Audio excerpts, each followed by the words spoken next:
விஜய் டிவில இருந்து எனக்கு கால் பண்ணி இந்த மாதிரி ஒரு ஷோ பண்றோம், நீங்க கெஸ்டா வாங்க, இந்த மாதிரி உங்க வீட்டில் இருக்கிற நாய் பத்தி பேசுங்க, ஆஸ் அ டாக் லவரா வாங்க.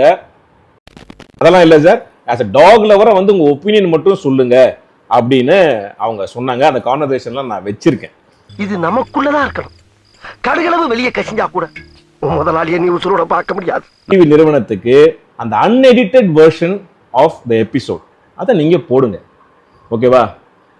மக்கள் வந்து எவ்வளோ ஒரு துடிப்பா கொந்தளிச்சு என்னென்னமோ கவர்மெண்ட் மேல போட்டுட்டு இருக்காங்க. ஸோ இது வந்து எவ்வளவு எனக்கு எதிராகவும் டாக் லவ்வர்ஸுக்கு எதிராகவும் எவ்வளவு மோசமா அந்த விமர்சனங்கள் போயிட்டு இருக்கு. மூளை இல்லாதனோட உனக்கு என்ன பேச்சு போ.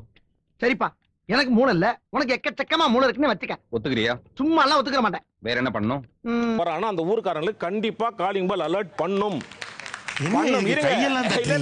நான் வந்து டாக் மேல வச்சிருக்கிற அன்பும் பற்றும் தான் முதல் காரணம். ரெண்டு விஷயத்துல ஒரு தீர்வு கிடைக்கும் அப்படின்ற ஒரு நம்பிக்கையில தான், அதுவும் கோபியுடைய ஷோ அப்படின்னு நம்பிக்கையில தான் நான் வந்து என்னோட நேரத்தை ஒதுக்கி அந்த இடைப்பட்ட நேரத்துல பிரதர்